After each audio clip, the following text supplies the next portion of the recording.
Ace is the place with the helpful hardware, folks. Ace is the only national retailer that carries Benjamin Moore paint, which means the paint you trust and a huge selection of colors are right in your neighborhood. And this Saturday only, you can pick up a free sample of Benjamin Moore at your local Ace. It's a great way to explore quality colors and find the perfect one for your place. So if you're looking for award-winning service and a new look for your home, look no further than Benjamin Moore paint at Ace. Offer valid August 1st for Ace Rewards members. Limit 1 at participating stores while supplies last.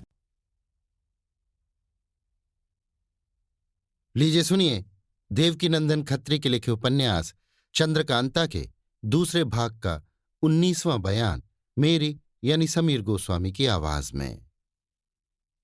जब से कुमारी चंद्रकांता विजयगढ़ से गायब हुई और महाराज शिवदत्त से लड़ाई लगी, तब से महाराज जयसिंह और महल की औरतें तो उदास थी ही, उनके सिवाय कुल विजयगढ़ की राया भी उदास थी।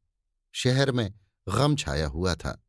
जब तेज सिंह और ज्योतिषी जी को कुमारी की खोज में भेज बीरेंद्र सिंह लौटकर देवी सिंह के साथ विजयगढ़ आए, तब सबों को ये आशा हुई कि राजकुमारी चंद्रकांता भी आती होंगी।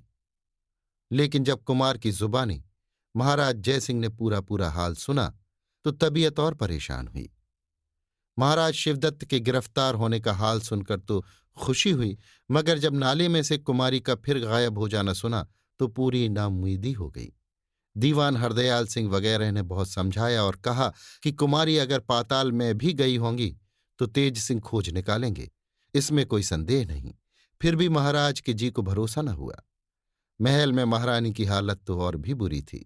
खाना पीना बोलना बिल्कुल छूट गया था। सिवाय रोने और कुमारी को याद करने के दूसरा कोई काम न था। कई दिन तक कुमार विजयगढ़ में रहे।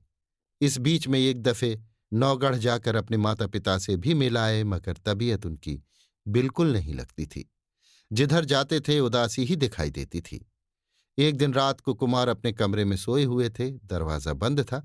रात आधी से ज्यादा जा चुकी थी। चंद्रकांता की जुदाई में पड़े पड़े कुछ सोच रहे थे। नींद बिल्कुल नहीं आ रही थी। दरवाजे के बाहर किसी के बोलने की आहट मालूम पड़ी, बल्कि किसी के मुंह से कुमारी, ऐसा सुनने में आया। झट पलंग से उठ दरवाजे के पास आए और किवाड़ के साथ कान लगा सुनने लगे। इतनी बातें सुनने में आईं। मैं सच कहता हूं, तुम मानो चाहे ना मानो, पहले मुझे जरूर यकीन था कि कुमारी पर कुंवर बीरेंद्र सिंह का प्रेम सच्चा है, मगर अब मालूम हो गया कि ये सिवाय विजयगढ़ का राज्य चाहने के कुमारी से मोहब्बत नहीं रखते। अगर सच्ची मोहब्बत होती तो जरूर खोज। इतनी बात सुनी थी कि दरबानों को कुछ चोर की आहट मालूम पड़ी। बातें करना छोड़ पुकार उठे, कौन है? मगर कुछ मालूम ना हुआ। बड़ी देर तक कुमार दरवाजे के पास बैठे रहे, परंतु फिर कुछ सुनने में न आया। हाँ, इतना मालूम हुआ कि दरबानों में बातचीत हो रही थी। कुमार और भी घबरा उठे। सोचने लगे कि जब दरबानों और सिपाहियों को ये विश्वास है कि कुमार चंद्रकांता के प्रेमी नहीं है, तो जरूर महाराज का भी यही ख्याल होगा। बल्कि महल में महारानी भी यही सोचती होंगी। अब विजयगढ़ में मेरा रहना ठीक नहीं है। नौगढ़ जाने को भी जी नहीं चाहता, क्योंकि वहां जाने से और भी लोगों के जी में बैठ जाएगा कि कुमार की मोहब्बत नकली और झूठी थी। तब कहाँ जाएं, क्या करें? इन्हीं सब बातों को सोचते सवेरा हो गया। आज कुमार ने स्नान पूजा और भोजन से जल्दी ही छुट्टी कर ली। पहर दिन चढ़ा होगा, अपनी सवारी का घोड़ा मंगवाया और सवार हो किले के बाहर निकले। कई आदमी साथ हुए, मगर कुमार के मना करने से रुक गए। लेकिन देवी सिंह ने साथ न छोड़ा। इन्होंने 1000 मना किया पर एक न माना। साथ चले ही गए। कुमार ने इस नीयत से घोड़ा तेज किया जिससे देवी सिंह पीछे छूट जाएं और इनका भी साथ न रहे। मगर देवी सिंह अय्यारी में कुछ कम न थे। दौड़ने की आदत भी ज्यादा थी, अस्तु घोड़े का संग न छोड़ा। इसके सिवाय पहाड़ी जंगल की ऊबड़ खाबड़ जमीन होने के सबब कुमार का घोड़ा भी उतना तेज नहीं जा सकता था जितना कि वे चाहते थे। देवी सिंह बहुत थक गए। कुमार को भी उन पर दया आ गई। जी में सोचने लगे कि ये मुझसे बड़ी मोहब्बत रखता है। जब तक इसमें जान है मेरा संग न छोड़ेगा। ऐसे आदमी को जानबूझकर दुख देना मुनासिब नहीं। कोई गैर तो है नहीं कि साथ रखने में किसी तरह की कड़बाहट हो। आखिर कुमार ने घोड़ा रोका और देवी सिंह की तरफ देखकर हंसे। हाँफते हाँफते देवी सिंह ने कहा, भला कुछ ये भी तो मालूम हो कि आपका इरादा क्या है। कहीं सनक तो नहीं गए।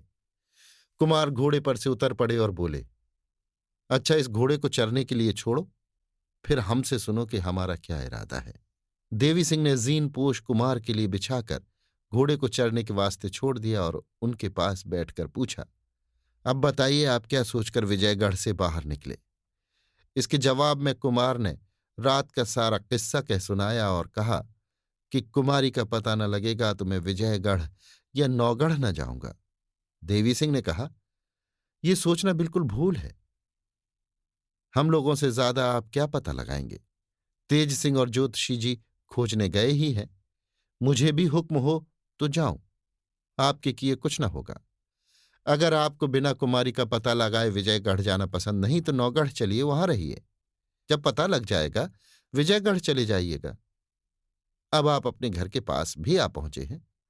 कुमार ने सोच के कहा, यहां से मेरा घर बनिस्बत विजयगढ़ के दूर होगा कि नजदीक। मैं तो बहुत आगे बढ़ आया हूं। देवी सिंह ने कहा, नहीं, आप भूलते हैं। ना मालूम किस धुन में आप घोड़ा फेंके चले आए। पूरा पश्चिम का ध्यान तो रहा ही नहीं, मगर मैं खूब जानता हूं कि यहां से नौगढ़ केवल 2 कोस है। और वो देखिए, वो बड़ा सा पीपल का पेड़ जो दिखाई देता है, वो उस खोह के पास ही है जहां महाराज शिवदत्त कैद हैं। तेज सिंह को आते देखकर, है, ये तेज सिंह कहां से चले आ रहे हैं? देखिए, कुछ न कुछ पता जरूर लगा होगा। तेज सिंह दूर से आते दिखाई पड़े, मगर कुमार से रहा ना गया, खुद उनकी तरफ चले। तेज सिंह ने भी इन दोनों को देखा और कुमार को अपनी तरफ आते देख दौड़कर उनके पास पहुंचे। बेसब्री के साथ पहले कुमार ने यही पूछा, क्यों, कुछ पता चला? तेज सिंह, हां। कुमार, कहां? तेज सिंह, चलिए दिखाई देता हूं। इतना सुनते ही कुमार तेज सिंह से लिपट गए और बड़ी खुशी के साथ बोले, चलो देखें। घोड़े पर सवार हो लीजिए, आप घबराते क्यों हैं? मैं तो आप ही को बुलाने जा रहा था, मगर आप यहां आकर क्यों बैठे हैं?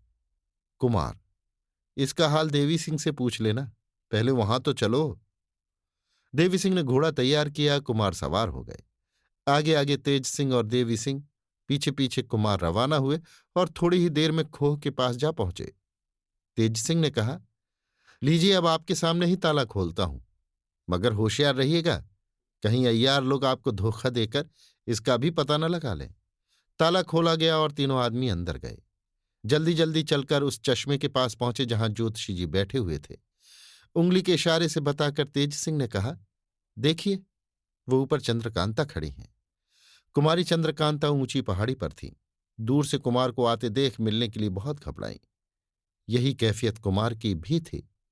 रास्ते का ख्याल तो किया नहीं, ऊपर चढ़ने को तैयार हो गए, मगर क्या हो सकता था? तेज सिंह ने कहा, आप घबराते क्यों हैं? ऊपर जाने के लिए रास्ता होता तो आपको यहां लाने की जरूरत ही क्या थी? कुमारी ही को न ले जाते। दोनों की टकटकी बंध गई। कुमार बीरेंद्र सिंह कुमारी को देखने लगे और वो इनको। दोनों ही की आंखों से आंसू की नदी बह चली। कुछ करते नहीं बनता। हाय, क्या टेढ़ा मामला है। जिसके वास्ते घर बार छोड़ा, जिसके मिलने की उम्मीद में पहले ही जान से हाथ धो बैठे, जिसके लिए हजारों सिर कटे, जो महीनों से गायब रहकर आज दिखाई पड़ी, उससे मिलना तो दूर रहा, अच्छी तरह बातचीत भी नहीं कर सकते। ऐसे समय में उन दोनों की क्या दशा थी, वे ही जानते होंगे।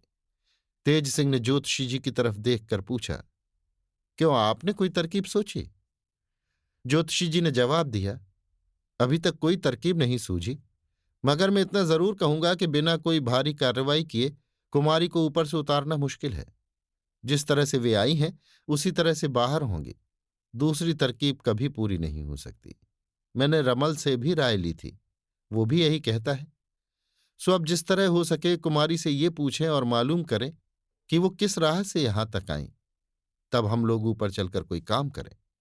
ये मामला तिलिस्म का है, खेल नहीं है। तेज सिंह ने इस बात को पसंद किया। कुमारी से पुकार कर कहा, आप घबराए नहीं। जिस तरह से पहले आपने पत्ते पर लिखकर फेंका था, उसी तरह अब फिर मुख्तसर में ये लिखकर फेंकिए कि आप किस राह से वहां पहुंची हैं। अभी आप सुन रहे थे देवकीनंदन खत्री के लिखे उपन्यास चंद्रकांता के दूसरे भाग के 19वें बयान को, मेरी यानी समीर गोस्वामी की आवाज में।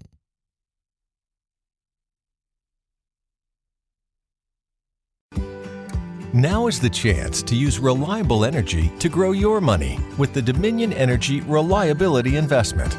Our new investment product offers competitive returns, no maintenance fees, and flexible online access to your money. Make the reliable investment in reliable energy. The Dominion Energy Reliability Investment. To find out more, go online to reliabilityinvestment.com. That's reliabilityinvestment.com.